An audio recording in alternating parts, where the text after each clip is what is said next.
Eu falei com vocês que uma das formas de entender o fogo de Deus é nós enxergarmos o Espírito Santo como uma chama. Você diz amém ou não? E essa chama está onde? Dentro dos nossos corações, dentro dos nossos espíritos, né? Então, claro, se essa chama baixa, por alguma razão, o esfriamento aumenta. Se essa chama está acesa, intensa, aí o aquecimento, que não é global, mas é pessoal também, aumenta, né? Este fogo, inclusive, ele nos purifica. Você diz amém ou não? Amém. Ele nos purifica quando nós somos provados por esse fogo. Ele nos purifica, ele nos limpa. Ele depura o ouro, né? Ele depura o ouro.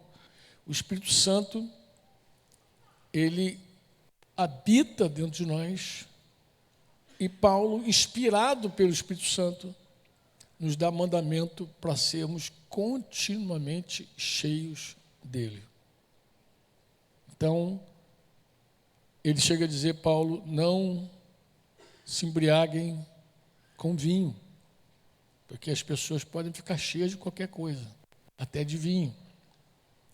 Faz isso não, porque o resultado do vinho é dissolução, é contenda, é briga, mas se encham do Espírito Santo. Você pode dizer amém ou não? E Jesus, claro, deseja nos encher do fogo do Espírito a cada dia. Ele é o batizador. Amém ou não? E eu quero também dizer para vocês que alguns estão na busca desse fogo hoje, porque necessitam do perdão de Deus. Como assim? Pecaram, pediram perdão, mas de alguma forma eles não se sentem perdoados. Não se sente perdoado. Então tem gente querendo perceber esse fogo como um sinal de que Deus perdoa eles. Aquele cara às vezes olha para a palavra, porque a palavra deveria ser suficiente para nós, amados. A gente deveria olhar a palavra e crer que Jesus é o nosso intercessor e que Ele nos perdoou, porque está escrito isso, Ele perdoa, Ele tem provisão de perdão. Mas, por causa da nossa própria maturidade espiritual, em muitos momentos a gente olha para a palavra, mas não consegue crer no perdão. Mas, se nós formos cheios do fogo, parece que isso vai dizer, não, Deus me perdoou, porque o fogo dele voltou para a minha vida, o fogo dele está na minha vida, e aí você tem essa necessidade. A gente tem essa necessidade, mesmo aqueles irmãos mais maduros, que creem na palavra, também querem sentir o Espírito Santo, amados.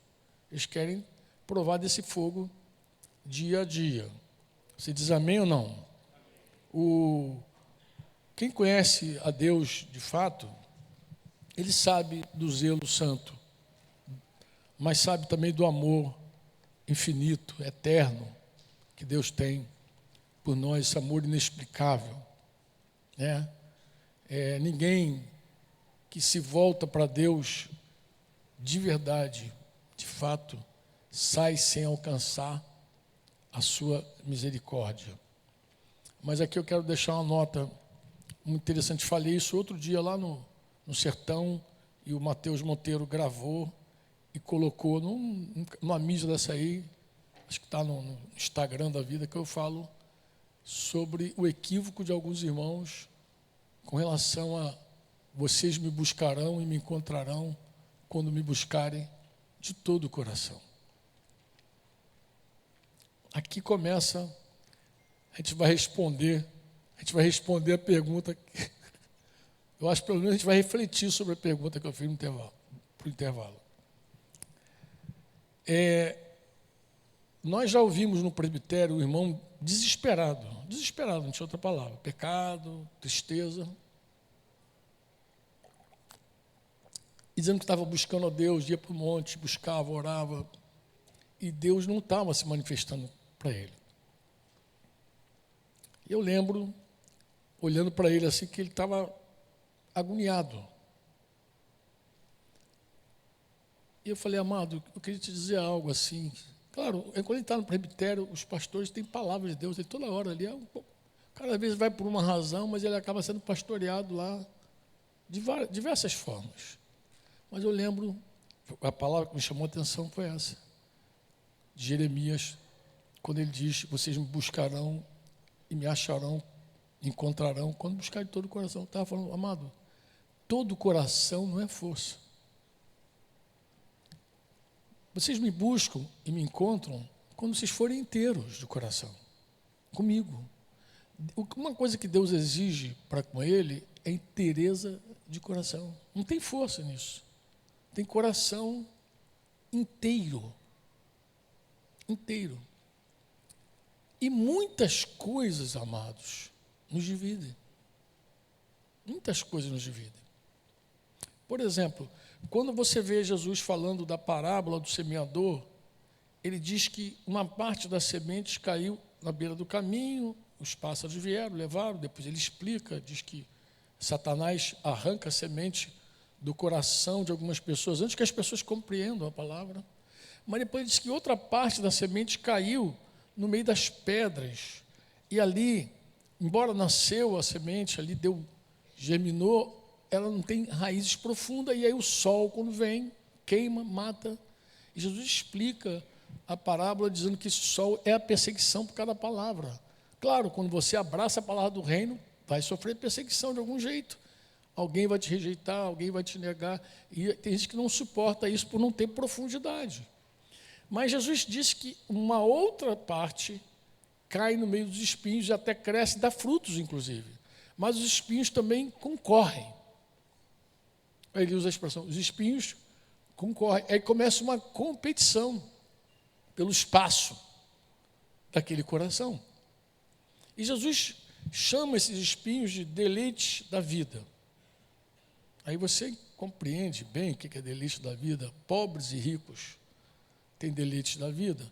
Jesus fala daqueles que têm amor à riqueza, que quer ganhar dinheiro, que quer ser rico, que está fascinado pela riqueza, fascínio pela riqueza. Dividiu, aí outra coisa concorrendo com ele. É o desejo de... E depois Jesus fala daquele que tem medo da pobreza. Os cuidados desse mundo, o que eu vou comer, o que eu vou beber, o que eu vou vestir, aquele medo da pobreza. Então, deleite da vida, que parece que está no meio termo, né? Querer ficar rico ou ter medo de ser pobre, isso concorre. E aí teu coração racha. Coração dividido não está inteiro. Eu penso que aí começam os nossos problemas. Essa idolatria, de algum jeito, que está dentro do ser humano, ela começa, então, a entristecer o Espírito do Senhor. A hora que a gente começa a entristecer, quando eu falo divisão, irmãos, eu não me refiro, porque ele depois vai falar coisas semelhantes. O que é coisa semelhante, irmão? Coisa semelhante pode ser aquela coisa mais legítima, porque para pensar, querer ficar rico, alguém pode dizer, mas qual é o problema de querer ficar rico? Pô, eu trabalho para ficar rico. Uma coisa é você trabalhar e ganhar dinheiro, outra coisa é trabalhar por causa do dinheiro. Uma coisa é você amar o que faz e ficar rico. Outra coisa, o teu foco é riqueza. Quando o teu foco é riqueza, a Bíblia já fala que você vai cair em armadilhas. Paulo diz a Timóteo, o amor do dinheiro ou ao dinheiro é a raiz de todos os males. E muitos, nessa cobiça estranha, que isso é totalmente contra a piedade, isso vai levar você para várias armadilhas, e por conta disso, alguns vão naufragar na fé, inclusive. Então, se você trabalha, ama o que faz e ganha dinheiro por isso, Deus te prosperando, te enriquecendo. Outra coisa, teus olhos só é igual o tipatinha, cifrão. Você pode até ficar rico, mas você é um rico dividido. Você é um jovem rico, incapaz de abrir mão de alguma coisa para seguir Jesus. Você é uma pessoa dividida. Deixa eu falar uma coisa francamente com vocês, no meio desta comunidade que está aqui, eu não vou nem falar daqueles que vão assistir depois, desta comunidade, eu conheço pessoas divididas. E às vezes uma divisão aparentemente legítima, porque você pode ficar dividido até com relação ao teu ministério. Estava na reunião agora, essa reunião de quarta-feira, vou voltar a falar dela, e eu estava dizendo para os irmãos que muita gente, por exemplo, tem uma ambição ministerial absurda. Ele já está fazendo o trabalho dele, mas ele quer que alguém reconheça de algum jeito, quer que alguém veja, quer que alguém ponha a mão, quer olhos, sei lá. E se surgir uma oportunidade de falar assim, cara, se você vier para cá, eu vou te fazer bispo. O cara vaza. Aí ele, não, estou orando, já estou orando, começa aquele papo, estou orando. Acho que meu tempo aqui acabou, e vai. Então tá bom, não tem nenhum problema, as pessoas são livres para ir e vir. Mas deixa eu falar a real. A real é o seguinte, é uma pessoa dividida. E essa pessoa dividida, ela segue dividida. Ela não é inteira para com Deus. Aí você fala, por quê, Franco? Porque ela tem uma ambição ministerial. A ambição que Jesus diz que nós devemos ter é de servir, é de ser menor. E quando você tem essa ambição de servir, Deus te faz, Ele mesmo te eleva, Ele mesmo te exalta, disse Pedro, né? Humilha-te debaixo da poderosa mão de Deus, para que Deus, no tempo oportuno, te exalte. Aí quando eu vejo alguém assim, perdido, dividido, por qualquer razão, inclusive por questões da obra, eu digo, amado, você precisa conhecer o Senhor que você serve. Deixa eu dizer algo para ti. Quando Deus exalta alguém, ninguém segura. Você precisa crer nisso. Isso é um tema de fé. Se Deus quer te fazer rico, famoso, sei lá o quê, tu acha que alguém pode impedir isso? Você pode se esconder na caverna, amado. Você pode ficar no mais profundo anonimato da tua vida. Se o Deus já quiser te fazer famoso, Ele vai te fazer famoso. Ah, vou te fazer rico. Se Deus falou que quer te fazer rico, famoso, que o livro fez com Salomão, Ele vai fazer e pronto. Você pode gastar a tua vida no Instagram tentando alcançar alguma coisa, sei lá, o YouTube da vida, pode querer curtida de tudo que é jeito. Você começa a falar as coisas para os outros curtir o que você está falando, acha bonitinho, manda lá, mas, cara, faz o teu trabalho para a glória de Deus, e deixa Deus promover, deixa Deus te exaltar, porque Ele faz isso muito bem, na verdade. Quando Deus faz, acabou. Aquele que Deus exalta, ninguém abate, pô. Você crê nisso ou não? A interesse é isso. Quando você quer você mesmo se exaltar, você já está dividido. Porque você está fazendo algo que não compete a você, só compete a Deus. Isso vai te cansar, vai abrir e pior, vai roubar o teu fruto. Jesus falou que isso vai sufocar o teu fruto. E quando eu falo fruto, ainda que você tenha pessoas debaixo da tua cobertura, 10, 15, 20, sei lá, 50, esse fruto vai começar a mirrar. Vai mirrar. E não falo só de pessoas, vou falar do principal, da tua própria vida. O dom do Espírito Santo, o fruto, aquela lista que Paulo fala que é de um único fruto, amor, alegria, bondade, lembra? Benignidade, lembra disso? Paz, tudo isso vai minguando de você, sufocando.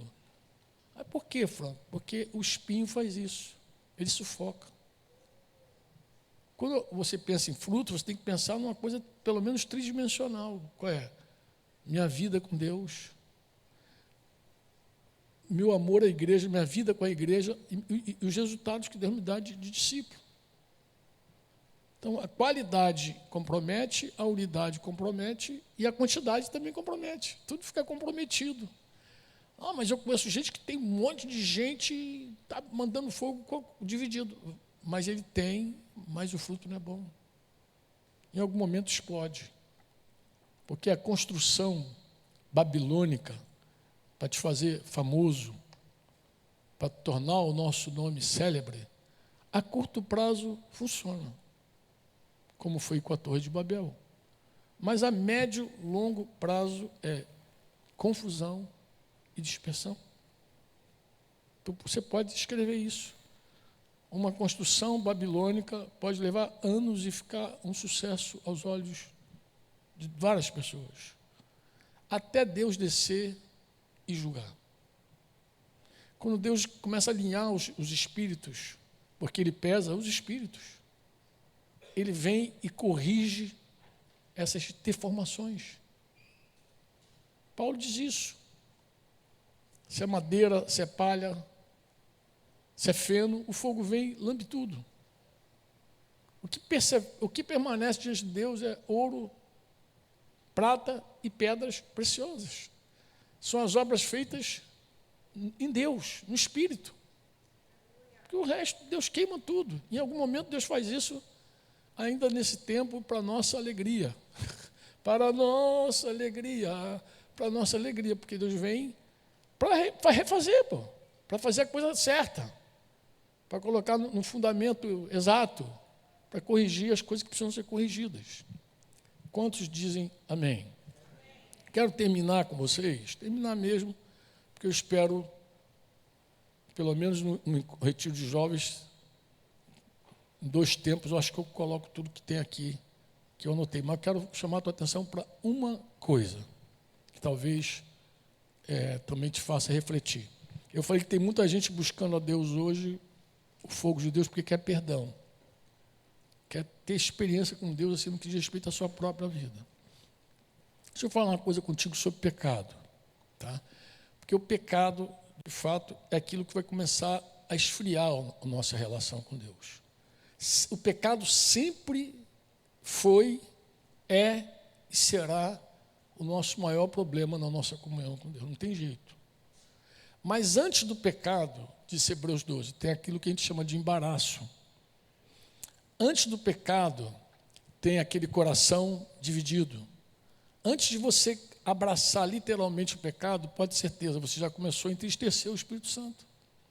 Primeiro a gente começa entristecendo o Espírito Santo. Depois a gente começa, aí começa a esfriar.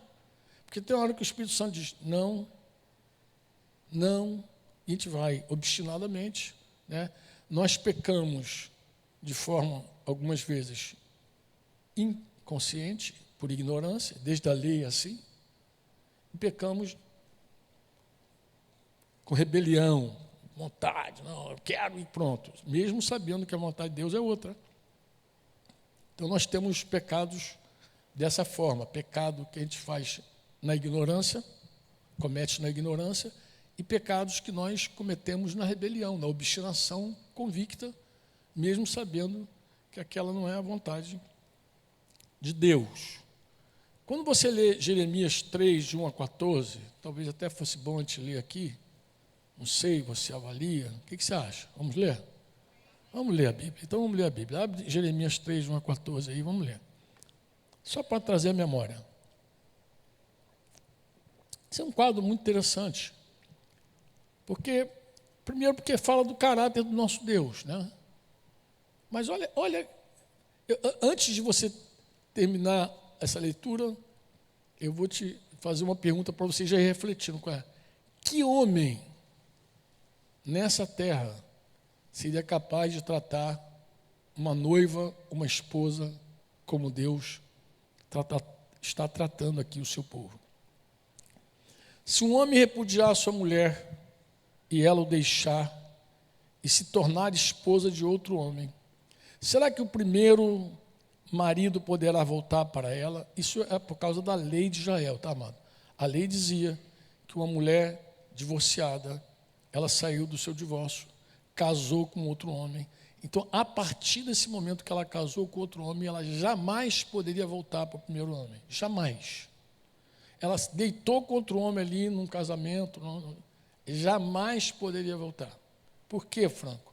Porque Deus instituiu assim, ele disse que contaminaria a terra, mas eu creio também pessoalmente que para guardar os homens do divórcio, para guardá-los de um divórcio impensado, ele teria que ter clareza do seguinte: a hora que eu repudiar essa mulher e ela casar com outro, ela nunca mais volta para mim.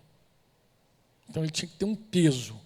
Deus também colocou um peso para ele, porque ela era propriedade dele, mas ele devia pensar, a hora que você repudiar, ela não volta nunca mais. E se ela saísse do segundo para o terceiro, nunca mais poderia voltar para o segundo, nem para o primeiro, acabou. Nem se ficasse viúva. Essa era a lei. Se ela ficasse viúva, ela não poderia voltar para o primeiro. Nunca mais. Então o cara pensava algumas vezes antes de divorciar, concorda? Porque ele dizia, essa mulher, se eu perdê-la, vou perder de verdade. Nunca mais poderá, pela lei, voltar para mim. Então Deus está fazendo referência a isso, para que vocês entendam. Será que o primeiro marido poderá voltar para ela? Não seria aquela terra totalmente contaminada por causa disso? Ora, você se prostituiu com muitos amantes e ainda assim quer voltar para mim. Lembra que ele está dizendo que se um homem repudiar a sua mulher, então ele está falando do repúdio, do divórcio, vamos lá.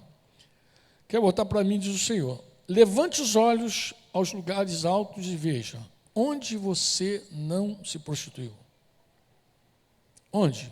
Na beira dos caminhos você se assentava à espera deles, como o árabe se assenta no deserto. E assim você contaminou a terra com a sua prostituição e com a sua maldade. É por isso que não tem chovido, e a chuva fora de época não veio. Mas você tem a fronte de prostituta. Deixa eu dar uma pausa aqui. Vocês não conhecem o testemunho do rapaz que comeu o galo da tia lá no sertão, né? Vocês não conhecem não, mas eu vou ver se eu mando o link para vocês desse testemunho. Acho que seria bom você assistir, porque ele disse que numa vigília com a igreja na pedra, quando o Espírito Santo começou a falar do pecado deles, e era na cidade do sertão, vocês conhecem bem, Itapetim, disse que já havia alguns anos de seca, e disse ele que o Espírito Santo falou no meio deles, a culpa desse céu fechado é o pecado da igreja. Falou assim para eles. Se o meu povo, que se chama pelo meu nome, se humilhar, aí começa eles a confissão e restituição dos pecados. Porque a palavra do reino chegou lá e os caras ficaram em crise. Mas ele começa a contar, inclusive, essa restituição do galo, que é uma coisa muito interessante. Lendo esse texto, Deus está falando que secou o céu. De alguma forma, se a gente trouxesse para o contexto espiritual, dizer assim, eu parei de chover sobre você, eu parei de derramar do meu espírito sobre a tua vida, porque por causa disso que está fechado, porque você está abraçado no pecado, está lá no pecado, mas você tem a fronte de prostituta, não quer se vergonhar, e ele faz assim, uma pergunta, não é fato que agora mesmo você me invoca dizendo, meu pai, tu és meu amigo, desde a minha mocidade, conservarás para sempre a tua ira? Então, o Senhor está dizendo, você ainda assim se achega a mim, fala assim, o que está vendo? Vem sobre mim. Bem, ou reterás até o fim. Sim, isso é o que você diz, mas comete maldade. Ou seja, você embora ore, você embora fale, você embora chame, diga que eu sou teu amigo, que eu sou teu pai, você segue na tua maldade, no teu pecado. Bem, aí ele cita aqui um fato. Nos dias do rei Josias, o Senhor me disse, você viu o que fez a rebelde Israel? Porque Israel estava dividido, lembra? Israel e Judá estavam divididos. Foi a todos os montes altos e ficou debaixo de todas as árvores frondosas para entregar-se à prostituição. E depois de ela ter feito tudo isso, eu pensei que ela voltaria para mim, mas não voltou. E a sua traiçoeira irmã Judá, porque ele está comparando os dois povos divididos de Israel lá, as tribos, ele está comparando a duas irmãs prostitutas. A sua traiçoeira irmã Judá viu isso, quando por causa de tudo isso, por ter ela cometido adultério, eu despedi a rebelde Israel e dei carta de divórcio, para que você entenda, antes do cativeiro babilônico que aconteceu com Judá, Deus já tinha mandado Israel embora. Deus mandou lá Samaria embora, lembra lá com os assírios, vocês lembram? O primeiro cativeiro foi esse, 200 anos depois, eu acho que foi isso, aí ele pegou Judá. Ele está falando o seguinte, a hora que eu repreendi, que eu despedi, que eu dei a carta de divórcio para Israel, Judá foi testemunha, ele viu que eu que os profetas falaram e que a palavra se cumpriu. Ela testemunhou, nesse sentido que ele está falando. Então, por causa de tudo isso, por ela ter cometido adultério, eu despedi a rebelde Israel e lhe dei carta de divórcio. Terra de Jeroboão lá, lembra? Aqueles filhos teimosos. Vi que a irmã dela, a traiçoeira Judá, não ficou com medo, mas também ela foi e se entregou à prostituição. Então, ele corrigiu Israel e Judá não temeu. Não causou nada em Judá. O pessoal seguiu e os profetas seguiram falando lá. Bem, aconteceu que pela facilidade com que se entregou à prostituição, ela contaminou a terra, porque adulterou, adorando pedras e árvores. Apesar de tudo isso, a irmã dela, a traiçoeira Judá, não voltou para mim de todo o coração, mas fingidamente, diz o Senhor. Ela fez uma volta, mas não de todo o coração. Ela voltou como? Fingidamente, dividida. É como Deus vê o coração dividido. Deus olha o coração dividido e diz, isso não é autêntico. Porque com Deus, irmão, não tem meio termo. Ele não aceita divisão com nada. Eu estou falando, ele não aceita divisão nem com o teu ministério. Nada. Nada pode interpor no caminho do Senhor. Se o teu ministério se tornar mais importante que o seu, e às vezes acontece, já se tornou, levantou um ídolo aí. É por isso que muitos homens, depois de ter uma posição ministerial, eles atropelam as pessoas, eles massacram, eles dominam com mão de ferro, porque eles colocam o ministério deles acima de tudo. É o meu ministério, é a minha reputação, é meu, como se o ministério, inclusive, fosse dele, nem é. O ministério não é dele. Nem os ministérios principais, apóstolo, profeta, evangelista, pastor e mestre, pertencem a si mesmo, porque começa Deus dizendo que é um dom que Ele dá à igreja.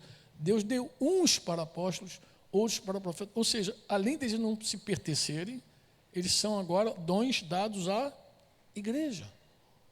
Então eles não têm nem domínio, autoridade para definir o que vão fazer com o ministério deles. Isso é uma besteira, isso é uma imaturidade muito grande, infantil.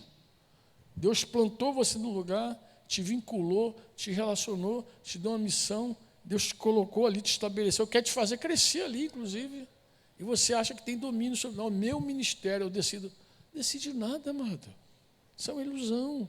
Isso é uma falta de compreensão do corpo de Cristo, é uma falta de compreensão do que Deus quer da tua vida. É uma falta de compreensão.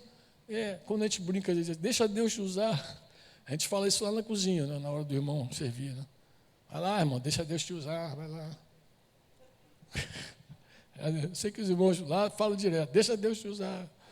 Mas deixa Deus te usar, amado. Deixa Deus usar a tua vida. Seja totalmente dele. Então, quando ele diz, voltou, mas voltou de forma fingida para mim. Agora, olha o Senhor. Olha o Senhor. Ele vai dizer assim, onde é que eu terminei aqui? Fingidamente. O Senhor me disse, a rebelde Israel se mostrou mais justa. Olha que dureza. Do que a traiçoeira Judá. Vá, pois, e olha que Israel é terra de Jeroboão, irmãos. É aquela terra que começou na idolatria desde o começo até o fim. Se eu mexer contigo aqui, sem ofender, nem sei se vale a pena cortar o que eu vou falar, mas você já pensou se um dia Deus falasse assim, a igreja católica se mostrou mais justa, mais fiel do que a igreja evangélica? Isso não te chocaria, não? Ai, que amarrado! Eu não tenho ídolo, não tenho nada.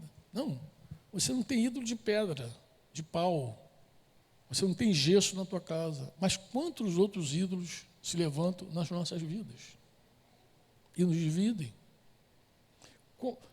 Falei do dinheiro aqui, da adoração extravagante, vocês lembram? Mas quantas vezes o dinheiro ocupa isso, a fama, o sexo, o prazer pelo sexo. Quantas vezes toma o centro da nossa vida? Isso começa a entristecer o Espírito Santo. Fala, minha irmã.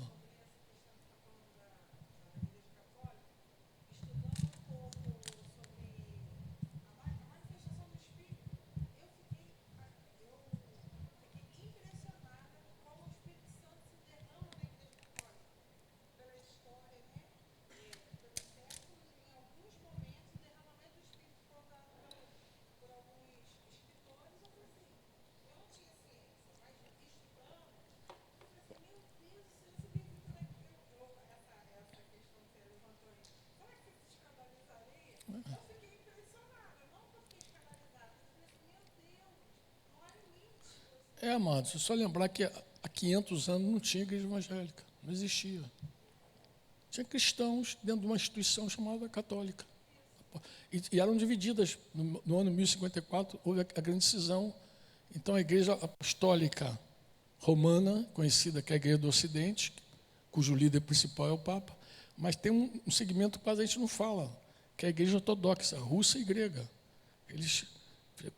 A grande cisão acontece aí, há cerca de quase 1000 anos atrás. Então, houve uma cisão, mas o Senhor, como é que o Senhor vê tudo isso? O Senhor não vê instituição, o Senhor vê gente, o Senhor vê cristãos. Eu só estou, desculpa, fazendo uma menção aqui, porque Deus está falando justamente que a Israel de Jeroboão, da idolatria, desde o começo, ele está dizendo, olha, a rebelde Israel se mostrou mais justa do que a traiçoeira Judá. Se mostrou mais justa. Ele falou como, né? Vá, pois, e proclame estas palavras para o lado do norte, dizendo. Agora, olha a palavra de Deus, irmãos. Volte, ó Israel, diz o Senhor.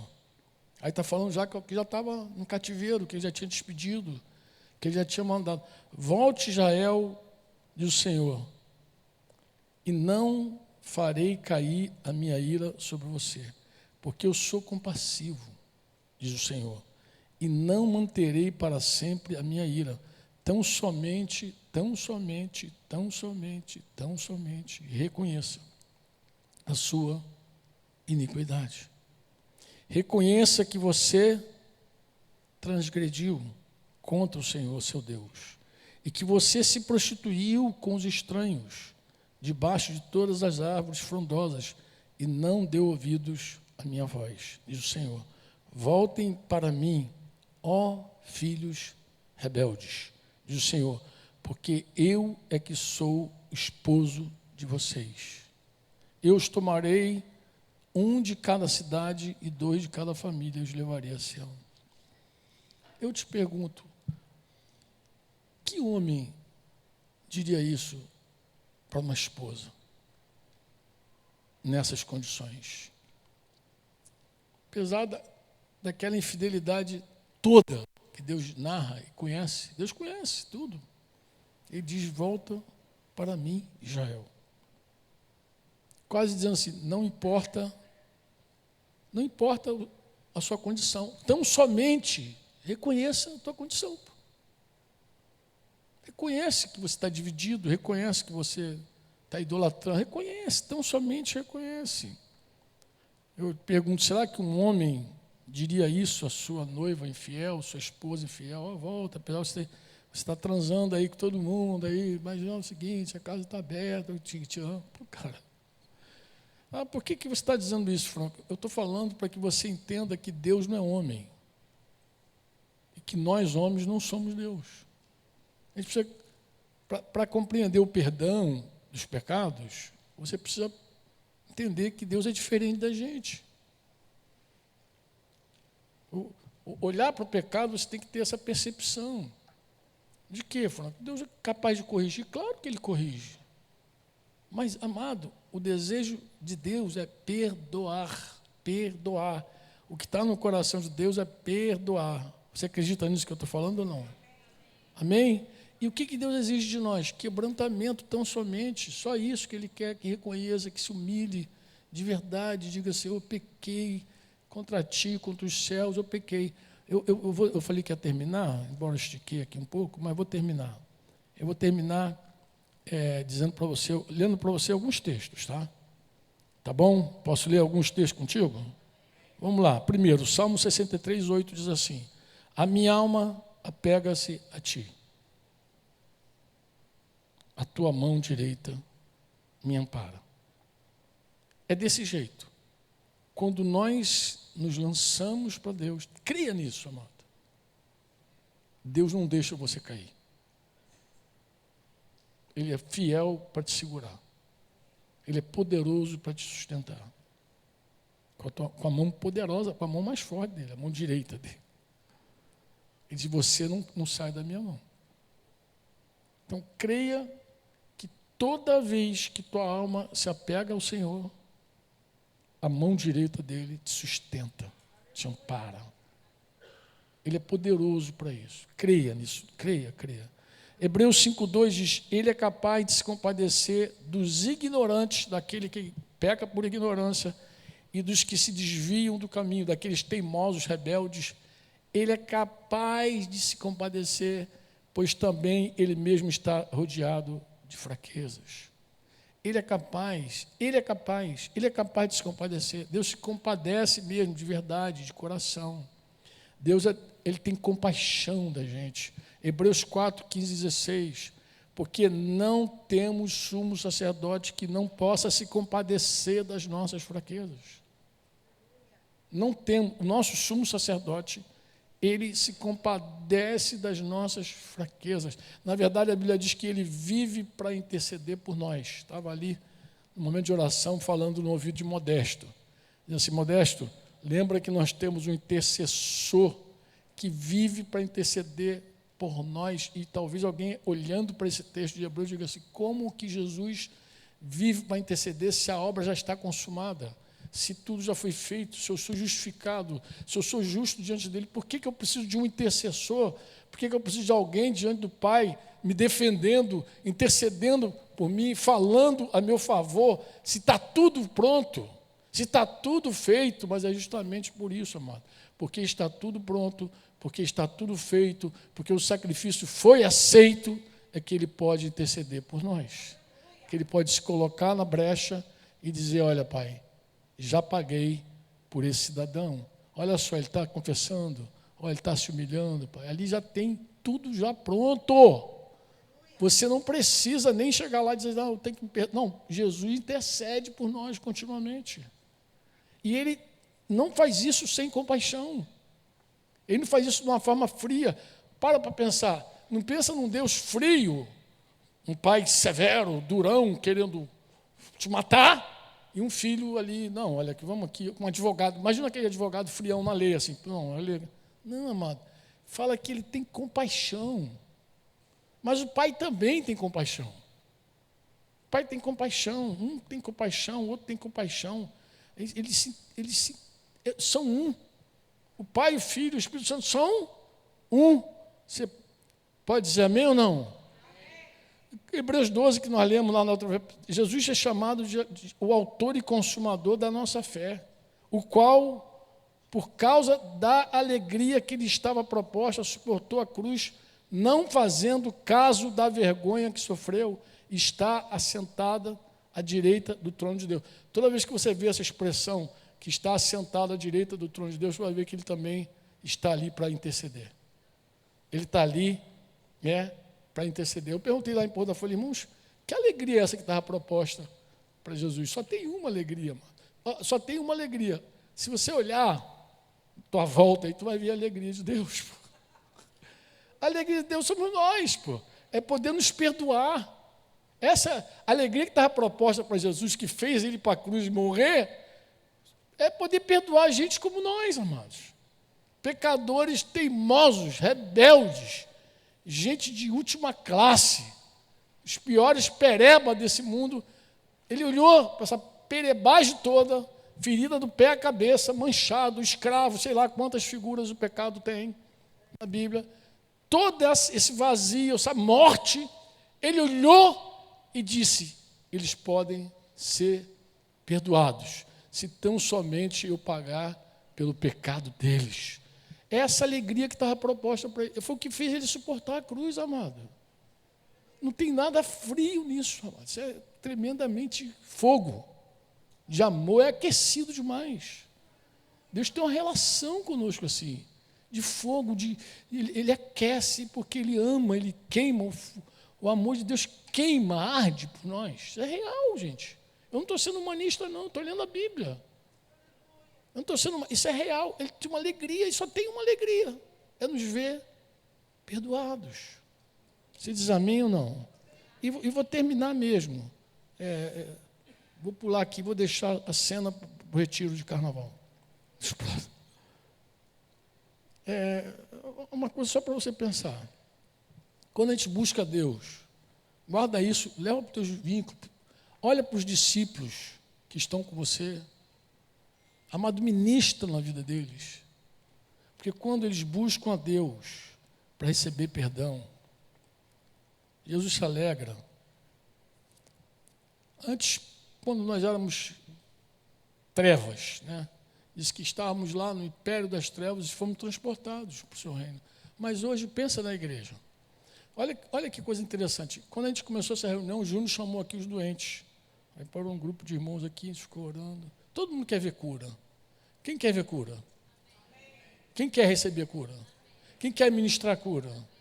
Amém ou não? Você crê que a cura está no coração de Deus? Você crê ou não? De verdade, crê nisso? Você crê nisso? Então tá bom. Então você crê, tá bom. Aí disse, tem uma fila lá.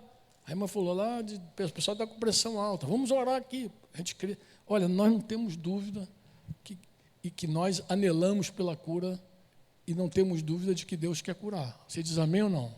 Amém ou não? Mas agora pensa num crente que está preso ao pecado, ou que está embaraçado com o pecado. Pensa nele. Agora pensa nesse crente experimentando o perdão, reconciliação. Pensa.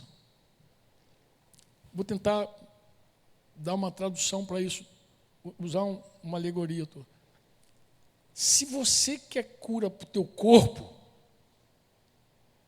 quantos querem cura para o seu corpo? Quantos? Você quer mesmo? Eu quero te falar, Jesus quer para o corpo dele também. Então você não deseja mais cura para o teu corpo do que Jesus deseja para o corpo dele. Posso te garantir isso.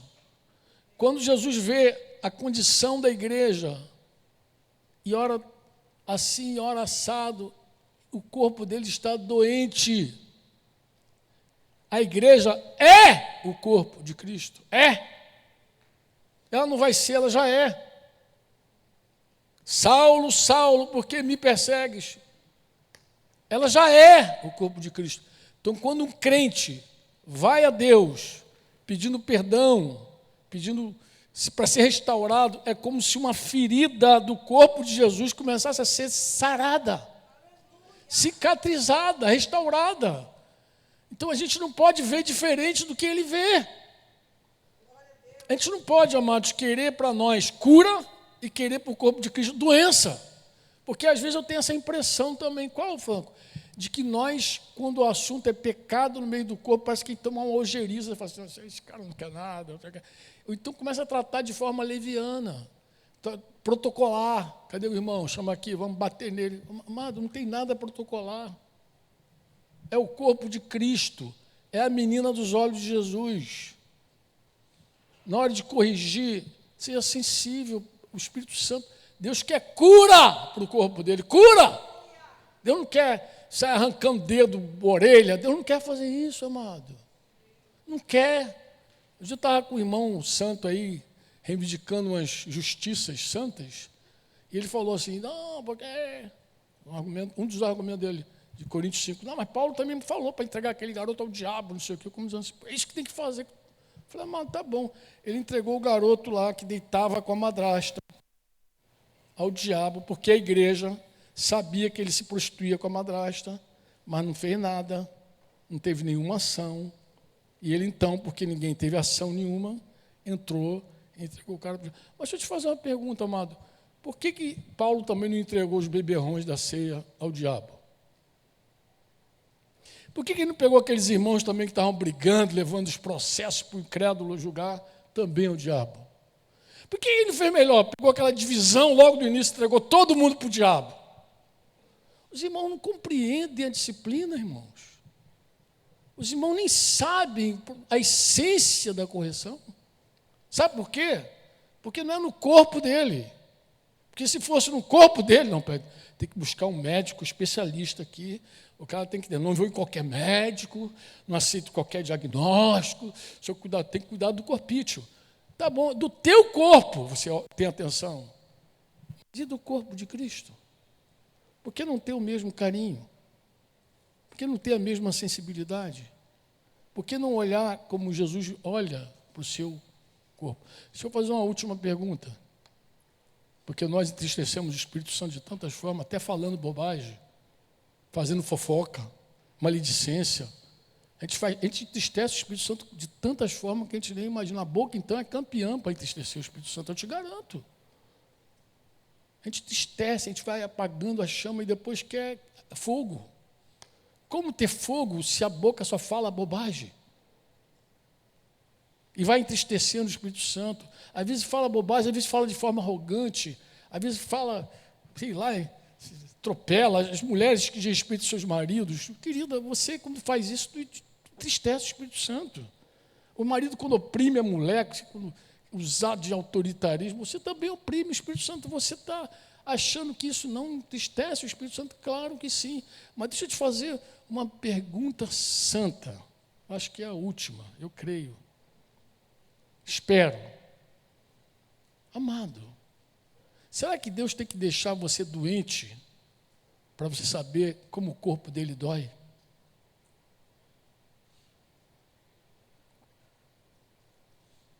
Ah, Franco, que doideira que você está falando. Não, estou usando aqui a expressão de Coríntios 11. Vocês estão divididos. Não é a ceia do Senhor que vocês estão tomando.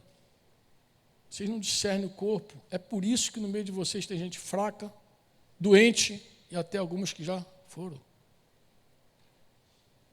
Por que Deus deixaria a gente ficar doente e fraco? Eu vou falar por quê.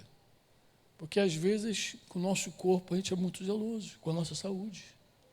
Mas a gente não tem o mesmo zelo com o corpo de Cristo. E por que não temos, Franco? Porque já estamos divididos. Já não fazemos com carga, nenhuma eficácia. Talvez se fosse para ganhar dinheiro, talvez se fosse para ficar famoso, talvez se fosse por um óleo mais na cabeça, sei lá o que move. Talvez tivesse mais carga, mais fogo, mais amor. Mas quando nada disso está em jogo, aí o negócio fica, deixa a vida me levar, vida leva eu. Não é intenção. Pode estar morrendo do teu lado, morrendo sem Cristo. Estou falando dos incrédulos agora. Tem um monte de gente morrendo sem Cristo agora. Será que Deus não vai dar um choque de realidade na gente? Para ver que tem um monte de gente morrendo sem Cristo. Olha, tem gente dando trabalho para vocês, mais do que presbitério, para vocês que deveria estar já cuidando de gente, já que deveria ser mestre, já deveria estar cooperando com vocês e ainda fica lá de babador ainda. Não tirou o babador e colocou o avental até agora. Segue de babador, te dando trabalho, te enchendo a paciência, porque não olha para os perdidos, não vê as possibilidades, não vê a chance de trazer alguém e de comprometer de verdade a sua vida com a missão de Jesus. Não tem fogo. E eu termino. Eu falei que era a última pergunta, mas não dá para fazer a última pergunta. A última pergunta é: como é que Deus vai colocar fogo na gente? O que será necessário para a gente, de verdade, buscar o Senhor de todo o coração? O que será necessário para a gente dar uma despertada, uma acordada? Uma guerra agora ajudaria a gente, mundial, uma terceira? Será que despertaria a igreja? Está amarrado, tem gente que já amarrou já, né? Claro, ninguém quer uma guerra mundial. Mas, se você olhar o cenário do mundo, lembra muito o cenário da Segunda Guerra Mundial. Mesma coisinha, aqui um fogo aqui, outro fogo ali, outro fogo lá. Tomara que não. Mas, se tocar a sexta trombeta agora, tu conhece a sexta trombeta? Uma dessas até falou: não, Franco, que não toque agora. Eu falei: não, mas o problema não está comigo, nem contigo, nem com as nossas orações, porque a sexta trombeta tem hora, dia, mês, ano, tudo marcado. É inevitável. Você não pode adiar nem antecipar. Ela vai acontecer com hora, dia, ano, tudo marcadinho. E quando você lê, parece uma guerra nuclear. O que é necessário para despertar nosso coração, para nos acordar do sono, Tudo figura da mesma coisa, para nos aquecer, para nos tirar da embriaguez, para nos fazer completamente do Senhor. Podemos orar? Amém. Só ouvi um amém assim. Né? Acho que o pessoal não está muito no amém, não. Ninguém quer orar, não. Né? Vamos orar, amados. Vamos orar. Olha, eu espero de coração mesmo, que essa carga esteja contigo. Amém? E que você olhe para a tua própria vida e olhe para a vida, primeiro para a tua própria vida, depois para a vida daqueles que estão cooperando contigo e depois de todos os discípulos que você cuida.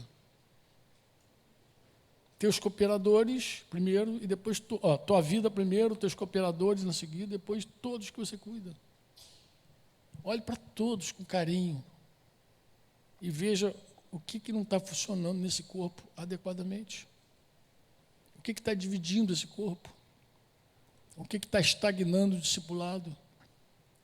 O que está esfriando a vida de alguns?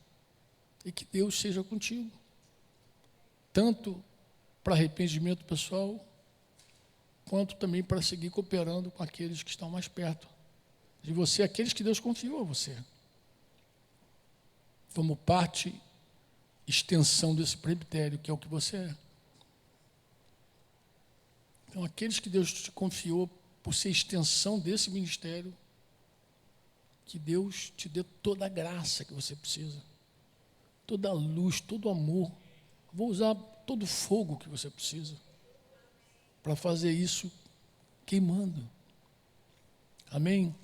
Que tua vida queime todo dia, mais e mais, até o final, que ela seja gasta. Tá? O Espírito Santo, ele nos sonda, ele nos conhece, ele sabe tudo sobre nós, ele está aqui agora, amados. E o Espírito Santo, ele é capaz de dizer tudo aquilo que entristece ele, tudo. Algumas vezes a gente percebe, a gente sabe que o Espírito Santo fica triste. Não insista com aquilo que entristece o Espírito Santo. Não insista, amado. Não insista. Talvez Deus não seja contra a tua novela, mas seja contra a tua teimosia. Não deixa nada te dividir. Nada. Quando eu digo nada, nada. Por mais legítimo que pareça. Pode ser um futebol de final de semana. Se o Espírito Santo falar, isso está te escravizando. Isso te limita. Sei lá, o que o Espírito Santo fala na tua vida, obedeça. A forma como você trata a tua esposa e teus filhos, a forma como você trata o teu marido e teus filhos, o que o Espírito Santo falar, ouça, ouça. Ele conhece tudo. A maneira como você lida com o teu trabalho, com a tua casa, com os teus negócios, com as tuas finanças. Ouça o Espírito Santo, ouça. Ouça. O Júnior falou aqui no início do livro Onde Está Minha Honra, ele falou, sei que é importante, talvez você não sabe a importância, mas uma das importâncias é que um líder na casa de Deus não pode ser avarento. Isso desde a velha aliança é assim. A avareza não cabe no coração de um líder, nem do Velho Testamento, muito menos do Novo. Mas por quê, Fran? Porque a avareza é idolatria. A avareza já te divide.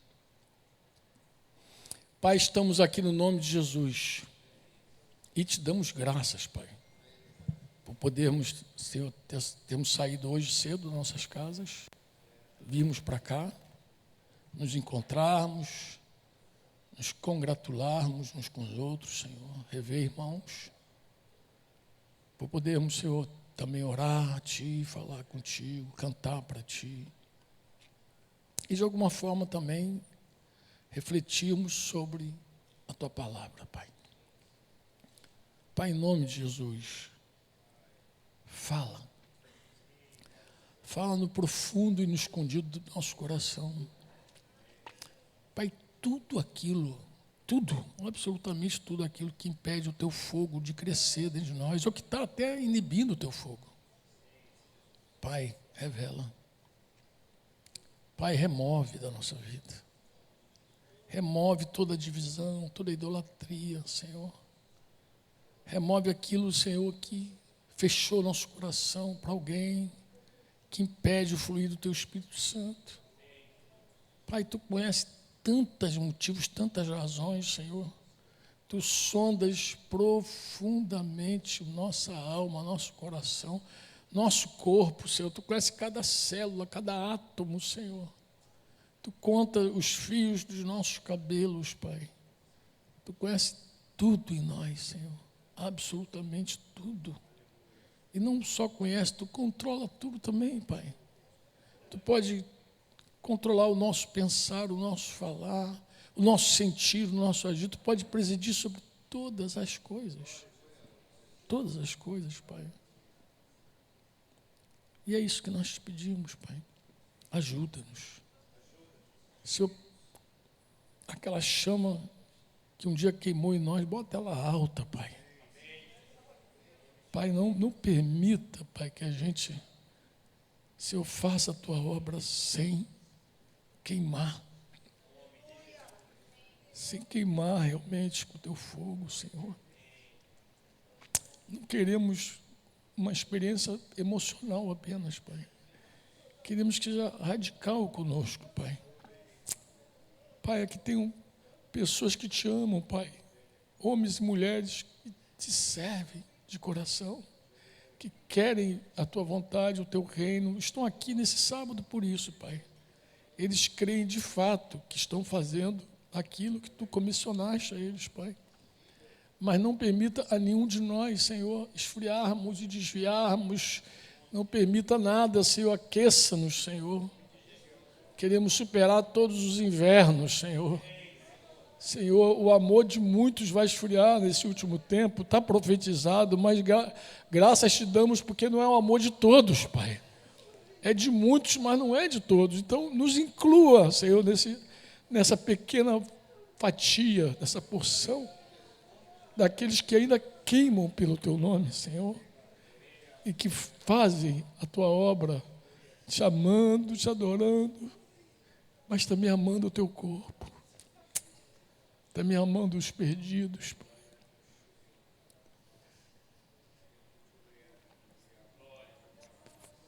Queima, Senhor. Queima mais uma vez, Senhor. Vem com o Teu fogo. Desde já entregamos esse retiro de jovens em Tuas mãos, Senhor. Isso é possível, Senhor, é muito provável que muitos desses jovens, Senhor, alguns nem Te conhecem, outros já não queimam mais por Ti também, já não tem mais aquele fogo da Tua presença, do Teu batismo, Jesus.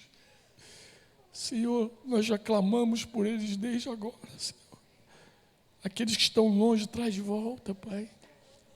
Faz milagres, opera os Teus prodígios sobre nós, mas sobretudo, restaura a Tua presença no nosso meio, Senhor. Porque é a Tua presença que nós mais precisamos, Senhor. Mais do que tudo nessa terra, Senhor. Não temos outro além de Ti, nem no céu e nem na terra, Senhor. Não temos em nenhum lugar. Tu és o único. Então, Pai, já queima na vida desses jovens, vem trabalhando já com eles, vem falando, Senhor. Que eles cheguem nesse lugar, Senhor, e esse lugar já toque o coração deles, Senhor, não pelos prédios ou pelo chão, não, Senhor, mas pela unção que nós vamos deixar aqui agora, Senhor. Unção, Senhor, que fica, Senhor, que eles entrem aqui nesse ambiente e já percebam, Senhor, que há uma unção aqui, porque a Tua igreja está aqui, porque a Tua liderança está aqui hoje, Pai. Essa unção começa a fluir aqui nesse lugar, nessas cadeiras, Senhor, nessas paredes, Senhor, nesse púlpito, Senhor, que a Tua unção nos instrumentos, Senhor, onde eles tocarem, percebam a Tua unção, Senhor, aquela que levantou os mortos, levantou aquele morto lá nos ossos de Eliseu, Pai. Pai, que eles experimentem a Tua unção, o Teu fogo, Senhor, que seja um tempo de muito fogo, Senhor. Faz os Teus ministros, Senhor, labareda de fogo, Senhor. Faz aqueles que vão usar a palavra queimarem também, Senhor. Que eles comecem a queimar desde já, Senhor, para teu fogo pegar nesses jovens, Senhor, e eles saírem daqui como raposas incendiadas, Senhor, para destruir o arraial dos filisteus mesmo, Senhor. Destruir mesmo o arraial dos filisteus, Senhor. Que eles levem fogo para suas casas, para suas famílias. Que eles levem fogo para suas escolas, suas faculdades, seus trabalhos, Senhor. Que eles levem fogo, Senhor. Seja assim, Espírito Santo. Intercedemos por eles, Senhor. Senhor, se alguém ainda está no teu plano que venha para esse retiro, Senhor, não fez inscrição, move céus e terra, Senhor. E traz todos aqueles que tu preparaste para esse tempo, Senhor. Que ninguém fique de fora, Senhor, ninguém fique de fora. Pai, eu lembro também que a gente tem esse ano um encontro de casais, Senhor, um retiro. E já oro por esse retiro também, Senhor. Pai, que esse ano, Senhor, esses casais prendam fogo, Senhor. Que o fogo entre nos casamentos, Senhor, na comunhão, nas alianças, Senhor. O Senhor prepara também, abre portas, Senhor. Traz recurso para os teus filhos que não têm recurso para estar ali, Senhor. Produz isso e traz convicção de que és tu, Senhor, que está pagando, Senhor. É tu que está fazendo. É tu que estás promovendo, Senhor, todo encontro da tua igreja, Senhor. Pequeno nas casas, como amanhã. Grandes, maiores, como aqui no sítio, Pai. Senhor, que a marca da tua presença seja conosco, Pai. Que o teu fogo seja conosco. Oramos num único nome, que está sobre todo nome. O nome que nós amamos, o nome que nós servimos, Senhor. No nome de Jesus, nosso amado. É nesse nome que a gente ora, Pai. E já te agradecemos, obrigado. Em nome de Jesus.